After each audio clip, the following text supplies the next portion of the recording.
Good evening, everyone. Welcome to today's webinar. I will start in about a minute or so just to allow the attendees to log in. We've had a number of attendees. We're expecting at least 60 to 70 students, so we'll allow everyone to log in and we'll get started shortly.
Okay, it looks like the attendee numbers have stopped climbing. We may have a few students that join us throughout this presentation. I'd like to welcome you students, future Trojans, to the Adult Mental Health and Wellness Departmental Informational Webinar. So again, welcome to the USC Suzanne Dworak-Peck School of Social Work, Office of Admissions and Academic Operations present the Department Information session. Now, my name is Ron Rubalcaba. I'm the Assistant Director of Admissions and Recruitment. And this evening, I'm joined by an amazing panel of faculty from the USC Suzanne Dvorak-Peck School of Social Work. So this hour, we're going to hear from our faculty about our Adult Mental Health and Wellness Department, your experience throughout this next 2 to 3 years. Now, if there are any technical difficulties, please indicate in the text box. I'll do my best to try to troubleshoot those. At the end of this presentation, there will be a question and answer session. And so we'll randomly select, the time permitting, we'll select a few questions for the panelists to address. Along the way, if you have any questions, feel free to use the chat box or the Q&A pod, and we'll try to answer those along the way if we can. And if we do not address those, we'll be sure to try to address those at the end of the session. If there are any specific questions to your individual case, we're going to drop in our email addresses.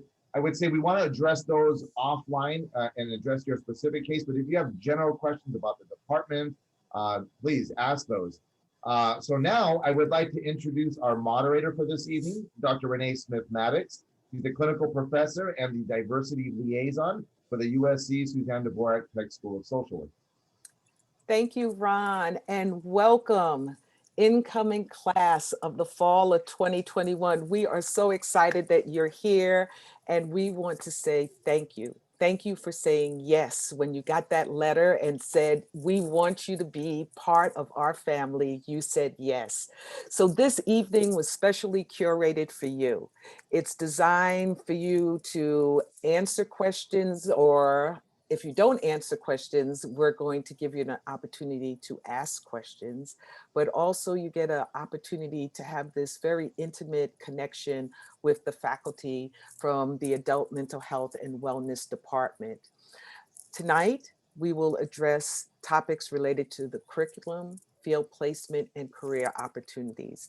And I want to quickly just jump on in and help you to get to know the faculty who's part of this wonderful department. Iris, can you start us off and just give the participants, the viewers, a little insight on who you are and what you do in the department, maybe what you teach? Oh, absolutely. Thank you, Renee. I also want to take a moment to welcome you and to congratulate you on this amazing journey. Welcome to this USC School of Social Work. So quickly to introduce myself, my name is Iris Gonzalez. I've been here at USC teaching for 21 years. So it's been quite a while. Loving every minute of it and just feel so honored to be part of all of your journeys. I lead one of our courses in adult mental health and wellness in reference to advanced practice. And then I also teach in the Children, Youth, and Families department as well. So I do a little bit of both. And lead one of the courses there related to practice. So anything that's clinical, anything that's practice related, anything that is around working with clients, that tends to be my specialty. And that's what I do in our program and in the field.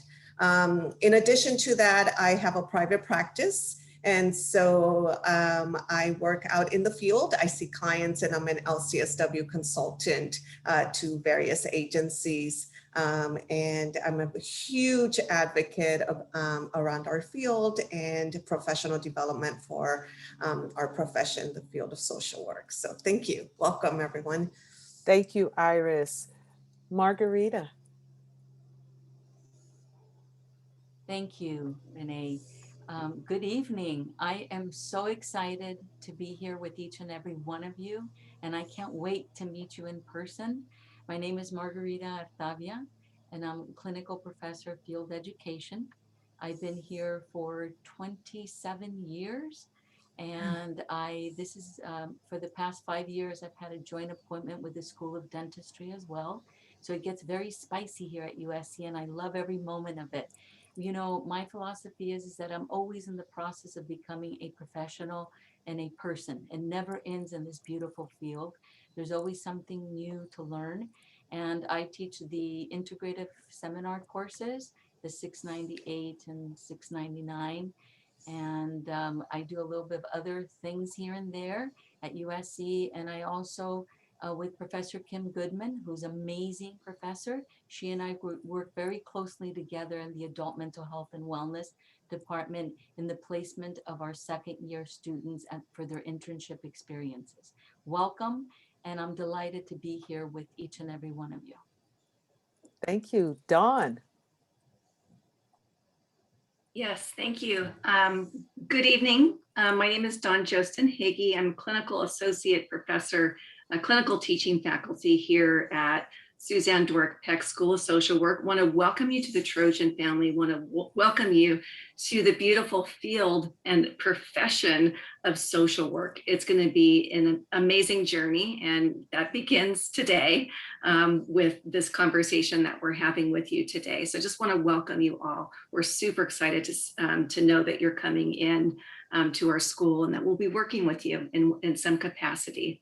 So I have been here at USC about 11 years now, and my background is in health and also in behavioral health with adult populations.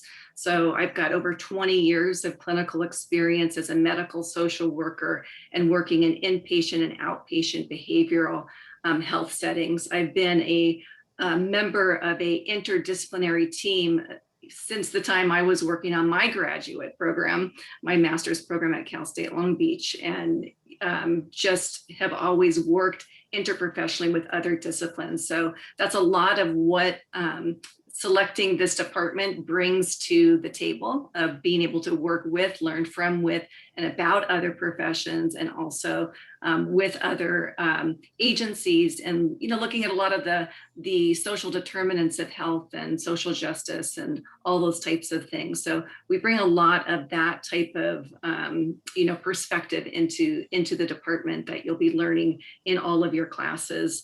I do teach I've been involved in all of the curriculum, so I kind of know it like the back of my hand. When we first started the curriculum, I was the vice chair of curriculum, so really helped with the oversight and development of many of the courses that you'll be taking in our department curriculum for mental health, adult mental health and wellness. And again, a lot of the curriculum that you're going to learn will really reflect that of being able to work in a myriad of different types of settings for health and mental health and wellness for your students, or for you and for your patients as professionals rather. So looking forward to talking more with you. And that's probably all you need to know about me for now. Well, I get to say that all of these women are my colleagues, and that's what makes working at the school so special for me. I've been at the university for about 12 years now, 10 years at the school, and I am a member of the Social Change and Innovation Department. I'm starting to say, although I'm a macro practitioner, I always find myself connected to those who are doing clinical work.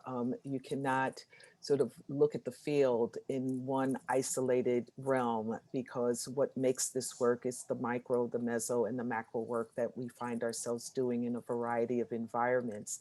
And so over the years, I have had opportunities to work with my colleagues on a variety of different initiatives.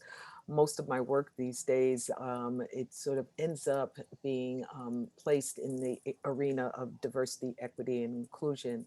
So a lot of the work that I'm drawn to is work around social justice and advocacy, be it in teaching courses that focus in those domains in our curriculum, or it's actually work, a service-oriented work at the school level, at the university level, or in the community in general.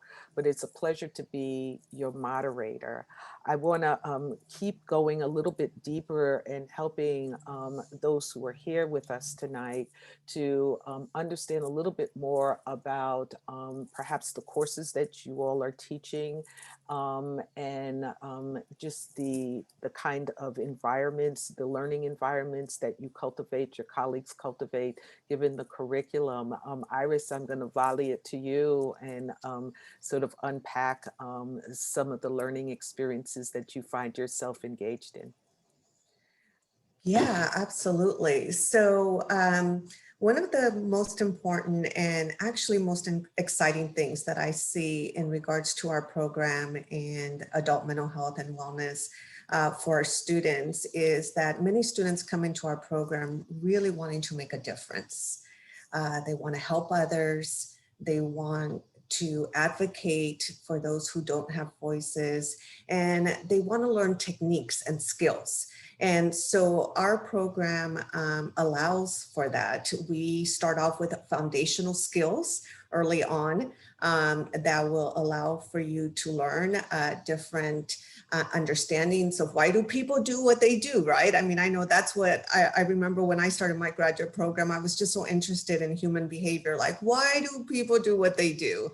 So theoretically, we're gonna, look at that and open that field up for you and really explore that. And then as we move through the program, a lot of the emphasis is going to be on the clinical skills. So we look at really providing our students with a great foundational knowledge and then advancing those knowledges throughout our core classes in reference to, how do you engage with students? How do you identify symptoms and problems that are going on with our students? And then also looking at treatment. What do you do? How do you help others? And it's expanded, it's broad, there's so many different ways to do the field of social work and to help clients. And so our curriculum allows that. And we do look at, the varied experiences in reference to populations and looking at cultural humility, cultural understanding. And in addition to that, looking at, our field is a science. What we do, there's a purpose and there's intent in everything that we do. Okay, even though it's relational, it's very much a science. So we're going to teach you that. I know for me, in regards to my students and my classes, not only do I have them, keep binders and, really look at everything that they've learned throughout the 2 years that they're here at the School of Social Work, but they need to label everything that they're doing. Give me intent, give me purpose, tell me why you're doing what you're doing. And so our courses really allow for information related to that and building the skills around that and then solidifying them.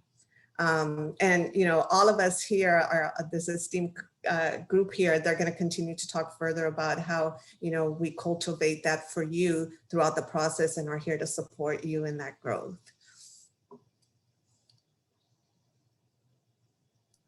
Margarita, could you shed some light on the kind of learning environments that you cultivate and the courses that you are connected to, and any other little special things that you do with your students? Because I know you're always doing something special. Thank you so much. To add to what Iris, Professor Gonzalez is saying, I think the courses that I teach are a lot like experimental, right? It's not teaching maybe the theoretical framework like in other courses you will have, but it's about the application of. It ties in with the internship experience that each student will be assigned to or actually interviews and then gets accepted to a match with the organization and the student. And we do a lot of experimental courses.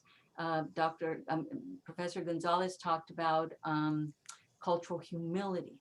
And so one of the aspects in the courses that I teach has a lot to do with not only the theoretical framework, but how do you, with your cultural backgrounds, who you are as a person, your experiences that you're going to bring to the School of Social Work in your work with clients and people, not only at a clinical level, but at a meso-macro level of practice, is how do you bring yourself into that space in your work with people?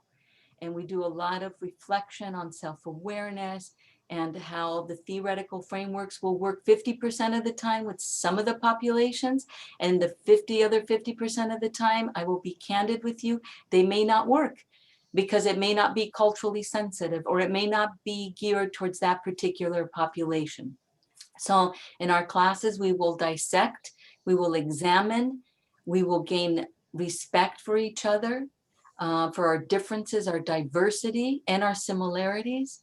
And we will come in with an openness, with an open mind and an open heart, to learn also from our clients. The client is also a teacher, even though that's not the responsibility to be there for us, but that's entering the therapeutic relationship with the lens of cultural humility.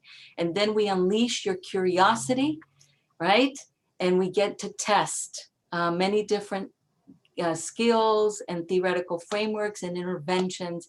And then we evaluate ourselves, our work, and also with the clients and everyone that we work with. And it's just beautiful. So I will leave that for you to contemplate and reflect on. Wow, that's a lot to contemplate on, because what I've heard from you and Iris is that you start developing your practice the minute you step in the classroom from day one. And the kind of experiences that you all talked about is an example of how that practice begins, but how it continues throughout the time that the students are in our program. Dawn, could you continue the conversation and let us hear a little bit about the courses you're engaged in and some of the insights you could share with our incoming students? Absolutely, I would love to. So just kind of furthering the discussion, we really, in these core courses, really emphasize a lot of the integration piece of it, right? So even though we are a very clinical, curriculum and emphasis, there is, coming back to Renee's point of the micro, the meso, and the macro piece of it. So we do focus a lot on the evidence-based type of practice and the cornerstones of evidence-based practice.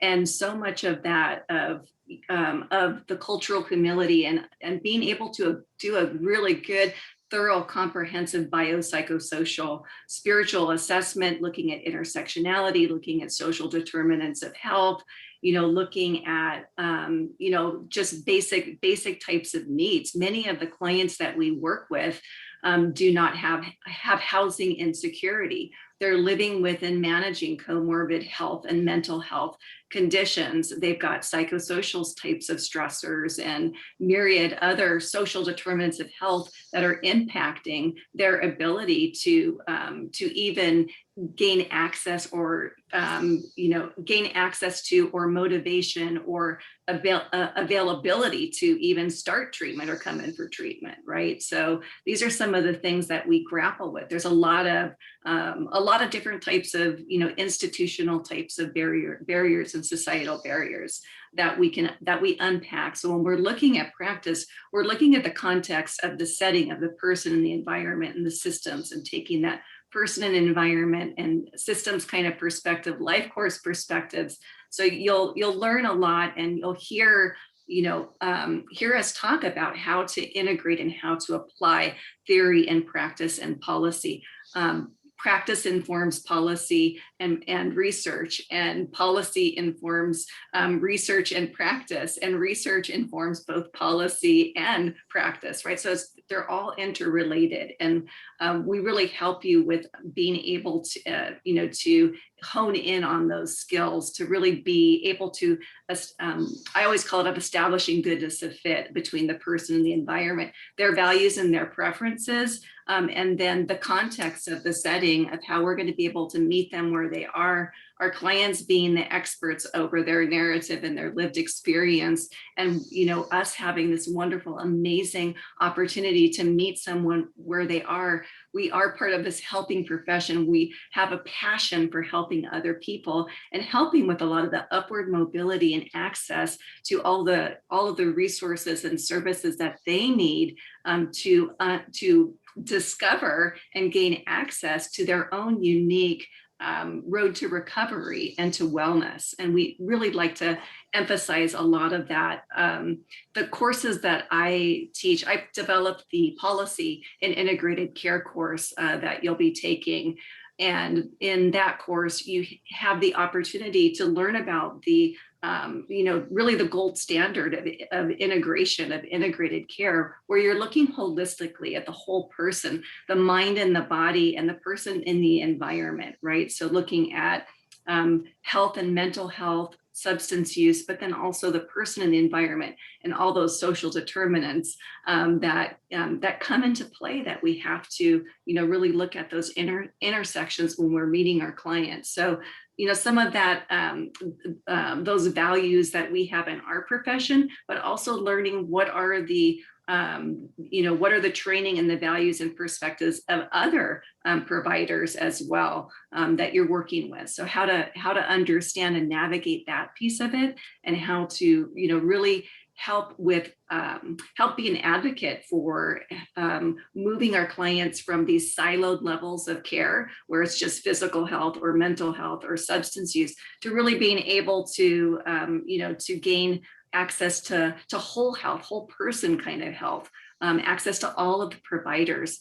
Some of the settings that you're going to be are going to still be in traditional silo, but however, they need access to primary care to, check and make sure that some of these underlying signs and symptoms that they're presenting for treatment with are not due to a medical condition, right? We'll do a lot of that kind of navigation of systems that needs to occur, and understanding the context in which it occurs, and being able to also develop a lot of skills to provide some advocacy at the micro and the meso and the macro levels. The other courses that I teach in our department are the 637. So 637 is assessing wellness for recovery in integrated care. And in that course, you will learn a lot about, it's an advanced assessment course, and you will learn, how to go in and do your biopsychosocial, spiritual, factor in the social determinants of health, and then also the life course perspective, as well as primary, secondary, and tertiary prevention as well. So we do a lot of neurobiology and trauma and stress, and focus on, I always talk about recovery kind of being like a fingerprint, right? The pathway to recovery looks different for each person, in the same way that the presentation of signs and symptoms of what each individual comes in for treatment for and their intersections is like a fingerprint that's unique to that individual as well. And so we're really going to be helping you to kind of navigate that person-centered, family-centered, client-centered type of approach to really establish that goodness of fit. So I'll talk a little bit more about some of the advanced social work practice and integrated care in a little bit also. But that's a bit of part of those first few classes that you'll be taking, and then also the research as well as to you have a client that you've diagnosed. Well, what are the, what is the gold standard for evidence-based practice? You'll look at systematic reviews and meta-analyses, and to be able to really come back to the science of what my colleagues talked about, and the art of the profession of really being able to assess, measure outcomes, and then be able to pair in appropriate evidence-based interventions that are going to really help with improving your client's outcomes. And that's, what those first few classes are really going to hone in and build on that foundation that Iris was discussing. So what you've been hearing are the vast array of skills that you will develop while you're in the program. But there's so many dimensions of that skill development, and you're hearing language like this understanding and connection to person, environment, client-centered. And this becomes a mindset that that's reinforced throughout the program. The other thing that happens every step along the way, as we are reinforcing the importance of meeting the client where they may be, it's important for you to have a practice of self-awareness and self-reflection to really understand where you are in any given situation. How are you feeling? What are you thinking? How are you perhaps having a parallel experience, or have had a parallel experience with the client that you might be working with, or the case study that you're being exposed to? And how does this type of interrogation of your positionality helps you really understand what type of social worker you want to be? And how do you use the training constantly as a growth process for you to learn and for you to grow your mindset on how do you enter communities, but also how you leave communities? I want to continue the conversation and connect the students to field placement opportunities, and to give us an opportunity to shed some light on what kind of field experiences they can expect, or what's expected from them in field, and specifically the kind of opportunities that the field department offers them. Margarita, could you start us off? Sure. Thank you. Thank you very much. I'm excited at this part because I've been doing it for long time, but I'm still learning. I love learning from the students, because sometimes the students are our eyes, and sometimes our students even help us develop placement sites, which we love.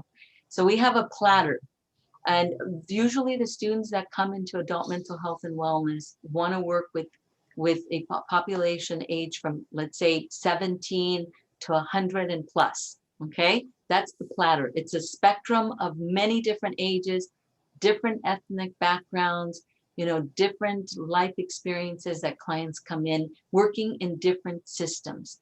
And this is the exciting, we have a platter. We don't have hundreds and thousands of placements in each section, but we definitely have quite a bit of spice here. And I will name a few. Because we have over like 280 different sites, if not that within organizations. We have, for example, the Asian Pacific Residential Treatment Program. We have a placement known as Step Up on 2nd Street. And within Step Up on 2nd Street, there's different sites. And those are individuals that select to go there are individuals that really want to work with the homeless population. And there's sites in Hollywood, in Santa Monica, in other West LA areas. We have prototypes, one that resides in Pasadena and one in Pomona. We have Aaron and Hernandez. We have Catholic Charities in Santa Monica. There are all outstanding placements. Professor Kim Goodman did a beautiful job setting up the placement sites for USC Keck School of Medicine, from transplant to oncology to neurology, the Department of Neurology. They're all different and diverse in nature. We have, and then there's a lot more there also. Pacific Clinics, one of our leading mental health organizations in the community, and many different, from West Covina to Pasadena to Altadena, El Monte, you know, La Puente, you name it. They're everywhere, and it's amazing. And you can work also with the TAY population, the older adult population, or maybe I'm considered older adult already because of my age, or those that are maybe in their 50s, they're young 60s, and beyond that. We have Kaiser, Department of Outpatient Psychiatry. That's an outstanding placement site. And while it sits in a hospital setting, the students that go there, at least second year, will get an outstanding experience in mental health. It's behavioral health, what Professor Houston was talking about, the integrated healthcare. And we have the Herman Ostrow School of Dentistry. What a social worker working in the School of Dentistry. What I've learned is the mouth is the window to the body. Talking about mind, body, spirit. Those students get a unique experience that no other students get, because they get to incorporate in their assessments on oral health screenings and education, which is very rarely found. We look at mental health, spirituality, well-being, physical, but oral health is not something that a lot of our students are trained on. But here at this particular placement, we have it. Another placement that was developed uniquely for the first time a student is going in is for those that love to work with animals. We have an animal hospital, and we have a non-traditional setting. So we have traditional, non-traditional settings. We have Actors Fund of America, students that really want to work in that industry. And it's known as an employee assistance program. Their headquarters is in New York, but we have our offices here in Los Angeles. It's an employee assistance program. We have PATH, Downtown Women's Center, in Skid Row. I mean, I can go on and on. Venice Family Clinic. We have a platter. We have forensic, Project 180. We have the women's jail, county jail, the men's jail. I mean, from mental health to, you know, the traditional mental health to non-traditional, to forensic work, to medical, to clinics, you name it. And it depends on your passion and where you want to go. Now, one thing I might say before I end is that the beauty of the MSW degree is that just because you have an internship first year or second year in with a certain system, a certain population, doesn't mean it locks you into that population or that system when you graduate. The MSW degree is beautiful, it's fluid. We can go in many different directions with the degree upon your graduation. And it's exciting. It's very exciting. That's just a few of the placements that we have. Margarita, I'm going to keep you in this seat for a little bit longer because you just mentioned first and second year placements. Are there a difference? I'm just responding to a question and it just seems timely. And specifically, the question is, can you provide some detail on what's the difference between your first year and second year placement for full-time students? Yes, that's an outstanding question. Thank you for asking it. I don't place first year students. I place second year. However, the difference is first year, you come in and you fill out your field form, I believe, and that's still the process. And then they connect with you. They should be connecting with you by this time or eventually soon, so that you can get placed in your first year. First year, you do not technically interview at the placement site unless it may be a second year placement where the organization, the agency internship coordinator may want to interview you to get a flavor of who you are and some skill-based level in order for you to be placed at that particular agency. However, in the second year, when you transition from first year to second year, in your second year placement, we have a process in place where you do interview. Professor Kim Goodman and I invite you, once we know that you are coming in as a second year student, to an orientation sessions to prepare you for the second year interview process. Students select 3 agencies. Once we secure the placements, then we send you the list of placements after you attend our orientation. And you will look at the very long list of beautiful placements, and we will meet with all of you either individually or as a group. We make that commitment to you. We think it's important that we get to know your interests and that you get to know us as well, so we can walk you through the process, because that's what it is. It's an interview placement process for second year. And then in short, what happens is you select 3 placement sites, you submit that to Professor Goodman and I, we submit that to the organizations, and then after that, we call it match.com. Professor Goodman and I sit down and we do the matches. We dance with what you say and what the interviewers say. And let's say you wanted, oh my God, I wanted Venice Family Clinic as my first choice. And the interviewers say, yeah, we want first year, you know, I don't know, Betsy. Betsy goes in automatically, an even match. But you have to, it's important because it can get a little competitive, because we also compete with 7 other universities, so to speak. They also send their students out second year. This is second year. However, I will tell you, Professor Goodman and I make a real strong commitment to prepare you before you go out to your interviews. We give you lots of handouts on interview tips and on many different other handouts to help you. And our students in general, honestly, not just because we work here at USC, but USC students do fairly well in the second year interview process. So I don't know if that answers the question of the particular student. I think you did a good job, but there's more that I want you to unpack. Okay, let's unpack. It's all about stipend opportunities. Oh, Are they? Those What are lovely they? stipends. Yes. Okay, let's go. Professor Omar Lopez is the director of the Workforce Development Stipend Scholarship Program. Okay, and for adult mental health and wellness, we have a stipend that is known as GSWEC. It is the Geriatric Social Work Education Stipend. Okay, which the student that receives or is awarded that stipend, it can be from $4,000 to $8,000.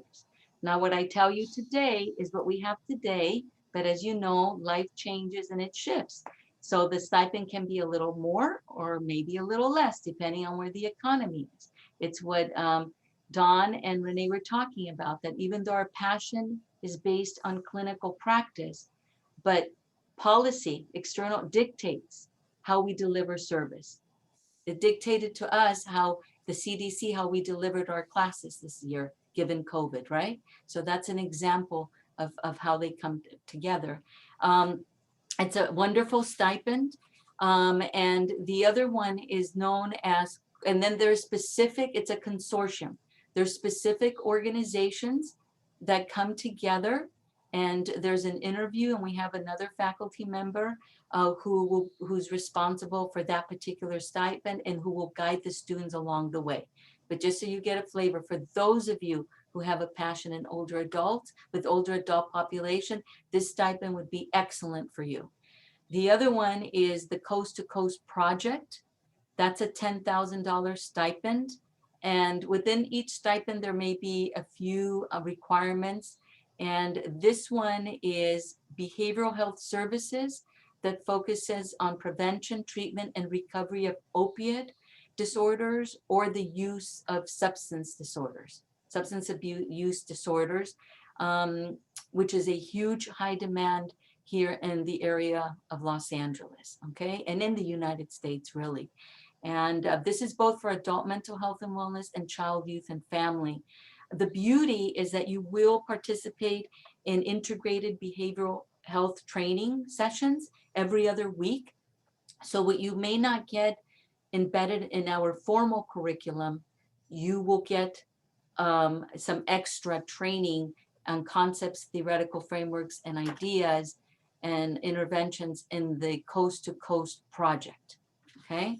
Then we also have what is called the 30,000, this one's the primary care project. Primary care project is the third stipend scholarship that I'm introducing to you right now. That one is a pop of $30,000. And it trains students who are committed to providing primary care services in medically underserved communities in Southern California and throughout the United States, okay? And this one of the keys, this is from the federal government. It is their word, their terminology, not ours, from our School of Social Work.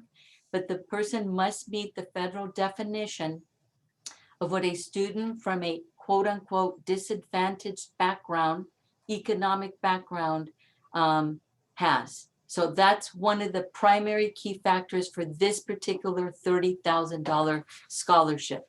Okay, and in closing with the scholarship, we have paused the Los Angeles County Department of Mental Health stipend, which is usually $18,500 because of COVID, okay? And so we are hoping that in the near future, this stipend comes back. The Los Angeles County Department of Mental Health is also known as DMH. And this one is where you get a 1-year employment obligation to Los Angeles County, the Department of Mental Health, 1-year service. And there's also a training seminar there, but that one isn't here with us yet, but it just may come. And Professor Lopez, Omar Lopez, is working on other additional workforce development stipends and scholarships for you. Wow, wonderful, wonderful, wonderful opportunities. I want to just connect to a few questions. Many of them have been answered. Thank you, Dawn and Iris, for checking into the chat and answering the questions. One is specific to the demographics of the clients in field placement.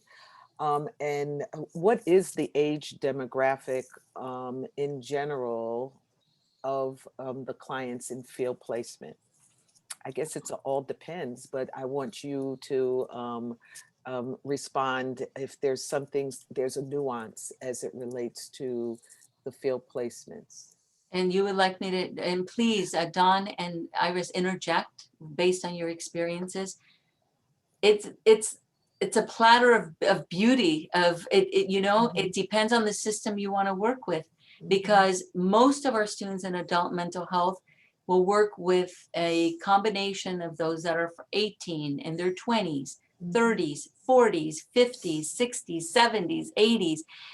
If you really want to work, I'm going to be candid here, with children, young children, you know, 10-year-olds, 11-year-old, then perhaps adult mental health may not be the place, the department for you, because that would be more child, youth, and family, working with younger, you know, latency age children. But if you want to work, you know, with the adolescent population and above, transitional age youth, and definitely any other age above 25 and up, this is it. This is it now. I'm going to tell you, like at Prototypes, there's certain organizations that if a student wants to work with a sprinkle and bring in some children work, because that's the real world, right? In general, out there in the real world, we don't just say, well, we could, but in a traditional mental health settings, you work with a spice of everybody. And so some organ placements that we have in adult mental health and wellness will say, you want to work with a few children? Okay, maybe I'll give you 3 children that you can work with so that you don't lose focus on working with younger children or youth, children and youth. So some field instructors in their organizations are very flexible and can help you with that as well. But it is not the primary population that students that come into adult mental health and wellness want to work with. I don't know if that makes sense. That made a Yeah. lot of sense. Looking at the time, I want for the students to be able to hear from your experience. What do students do once they leave the program? I know they do some amazing work, truly serving as change agents and making a lot of inroads in helping organizations expand and sustain their services over time. But could you all just give us a little snapshot of what students do once they graduate? Iris, from your experience, could you give us a few examples? Yeah, absolutely. So I'm gonna speak a little bit more from the practical clinical perspective since I'm a practitioner in the field. So in adult mental health and wellness, we will be talking to you a lot and supporting you in reference to what happens once you graduate. You know, what's next? What does the career route look like? And my recommendation, and a lot of us here, is that the beauty of social work is not only will you continue to learn throughout the entire course of your career, but there are many ways, like I said earlier, to do the work. So one way is to look at continuing your practice skills and gain your license. So in the field of social work, you start off with your MSW in the 2 years of your graduate program. And then after you graduate, the opportunities available to you are to do direct practice, to work directly with clients. And so that will mimic your placements, your internships. You know, everything that you learned in the classroom, you're going to practice out in the field, then you're going to bring it back in the classroom, and we're going to integrate it, and we're going to conceptualize it, and then we're going to teach those specific skills of how to help them. And so then you have your MSW, and you are now the clinician, right? You are now the social worker. And so, you know, doing direct practice, either working with individuals, working with families, working with couples, working in group settings. You could look at all kinds of specialties, like Professor Don, I'm sorry, Justin talked about, excuse me, Don, you know, looking at medical social work, which is very popular. Our veteran population is a population that we work and support and we train. We really want to support our veteran community as well. So the array of service delivery once you graduate, it's really going to be up to you. There's many certifications and ways that you can continue to advance to become a specialist if that's an area of interest for you. And then in regards to what you do, one thing I want to be very clear of, regardless of what department you choose, at the end of the day, you're going to be an MSW. And that's what matters. So an MSW is going to allow you to go micro, to go meso, go macro. There's going to be so many opportunities. And so once you find your niche, that's what gets exciting. You're going to love what you do. And you're going to find that you might start here, but you're going to end up here. And that's, you know, that we're going to be talking to you a lot about professional development within our course, especially your second year, as we're prepping you and priming you and supporting you in the field of social work. So those are some of the examples from a practitioner perspective that you can do in any setting, be it outpatient or inpatient or medical, that tend to be pretty, you know, what we tend to do in our work as social workers. Pretty traditional is what I was trying to say. Dawn, would you like to add to what you've come to sort of see our students engaging in after they get their MSW? What kind of positions or opportunities do our graduates tend to gravitate towards? Yes, I have written hundreds of letters of recommendations for students over the years. And I always say, there's, to all of my students, at the end of the classes, I always say, I won't say goodbye because I'll say see you later, because there's a possibility that you might actually, in my per diem position, become my coworker or my supervisor. And I've had that very thing happen where my student now becomes my evaluator when I'm out doing a visit. So I've seen that come full circle. I've seen, in inpatient psych and behavioral health, inpatient and outpatient chemical dependency units, integrated types of settings, Veterans Administration, Department of Public Health, Department of Aging, the long-term care ombudsman, a variety of different types of medical social work, primary care types of settings. Some will might be working in private practice under a, like doing psychotherapy, working on their hours for licensure. I've seen that also.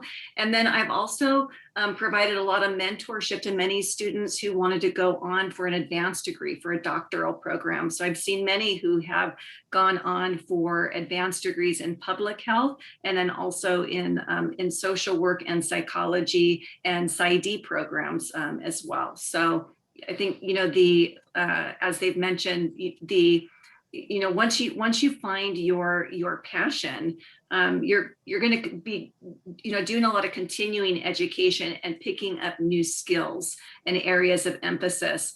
For me, I started with older adults and came into medical social work. And then I took a little bit of more of a meander of focusing a lot on grief and loss and end of life. So I did a lot of that type of work. Now I've kind of meandered back more to private practice and inpatient and outpatient behavioral health and in IOP and PHP programs. So intensive outpatient programs and partial hospitalization programs. So you can and you will meander.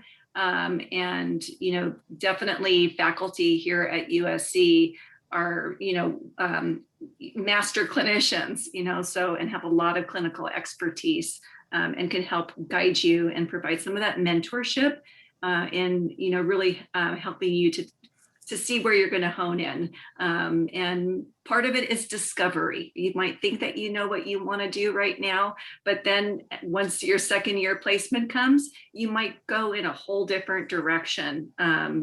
So that's just part of the journey, and you'll love it. It's great. Thank you. Dawn, you started to offer our attendees some advice, and I want to keep in that stream. Iris, can you offer some advice to our incoming students as they are entering into this lifelong process of connecting with this community and the field? What advice would you give them? Yeah, absolutely. And thank you for the honor to just be part of your journey and to be able to speak a little bit in regards to some advice. And what I would recommend and some advice that I would say to you is just to be open to learning, come in with an open mind, come in with flexibility, come in with excitement, ask a lot of questions, engage. In addition to that, one thing that I really want you all to hear is that you are not alone. Our school is not only a culture, but it's also a community, and we are all here to support you. We all want you to succeed. So we are going to do everything in our power to support you and help you out, but talk to us. Let us know. Let us know. There are so many resources. So really want you to know that we're a family. Not only are we the Trojan family, but social workers. We care for others, and we are part of that community. So we're going to care for you as well. So we're here. We're here to support you. There's so many things I could say, and I'm gonna, because I'm sure I know we're short of time. And one other thing I would say is have fun. We have fun in the classrooms. We have fun with our assignments, even though they're tough. They're not easy, they're tough, but we do have fun. We try to have fun in the process. Okay, Marguerite, you got 30 seconds. Okay, 30 seconds. Let me tell you this real quick, guys. In 1983, you guys weren't even born, half of you, if not all. I was a student and I had been accepted to USC. And I was really excited when I got that letter. A week prior to coming in to my formal classes, I started getting anxious and nervous and comparing myself to another. I was afraid that the what ifs. What if somebody's smarter than me? What if I got accepted because I speak Spanish and they needed someone that was Latina who could speak Spanish? The what ifs came all around me. And you know what I learned? Is that comparing myself to another was meaningless, because each and every one of you have been accepted because you bring in a special gift to offer each other and to offer us as instructors and your clients and other people in the world. Even though intellectually it was easy for me to say, don't compare myself to another, it was a process, it took time. And all I have to tell you is that all of you are going to bring a special light. And like Professor Gonzalez said, oh, come in. I cannot stress this enough to you. With an open mind and an open heart. You may not love your first year place and say, hey, this is not what I wanted. I wanted this. But some of you may say that, and 6 months into the internship, oh my God, I didn't realize how much I love working with this population. Your internship experience, take it as it is your 8 or 9 months of an interview. 8 or 9 months of an interview, okay? A pleasure to be here with each and every one of you again, and with my beautiful colleagues. Thank you. Dawn, you got 10 seconds to get I was like putting stuff into the chat. Self-care, Oh. self-care, self-care. Cannot emphasize it enough. We are so good at helping and pouring out to others. Remember to fill yourself up. Take a strengths-based evaluation for yourself, and remember to have good mind-body health so you can be present and do all the beautiful work that you want to do. Also, treat each experience as though it's an interview. Your classmate sitting next to you may be your supervisor, and vice versa. So, just come in being a professional and just embrace it. It's going to be wonderful, and we will be here to support you. And I want to ditto everything my colleagues have said. And I want to also say that beyond the coursework that you will be taking, there are many other activities that allows you to really get a full engaged graduate learning experience. And that includes the caucuses, which are our affinity groups. You really should check out them and see which one connects with you. It's a wonderful way to get connected to a community. Someone had mentioned and was interested, had questions about how do we connect with incarcerated individuals, either in internships or work. We do have an affinity group, Unchained Scholars, that I would point you to. They will give you a wide range of insights with regards to their experience. And finally, we have a plethora of electives, and really look closely to see how those electives can expand your portfolio given what you're interested in. And the last thing, I know I said finally, but you are part of the USC Trojan family. So things happen beyond the walls of the School of Social Work. So explore the campus and all the various opportunities that other schools are offering you through webinars and seminars and special discussions and different forums that really helps you to go beyond the field, but it serves as a lens to how do you collaborate with others. We welcome you. We thank you for being here tonight. I want to turn it over to Ron. Thank you very much, Renee Smith-Maddox. First of all, students, I know some of you had questions about registration. I did put in the chat box, registration will begin June 14th. You have to make sure that you complete several things in order to be eligible for registration. Your commitment deposit with the intent to enroll. You need to complete your statement of intent with the main university, and you need to complete your field placement form. All of that is explained to you in the intent to enroll that you signed or that you received with your acceptance letter. So please refer to that. If you have any questions, you can always reach out to the Office of Admissions at apply.msw@usc.edu. Again, that's apply.msw@usc.edu.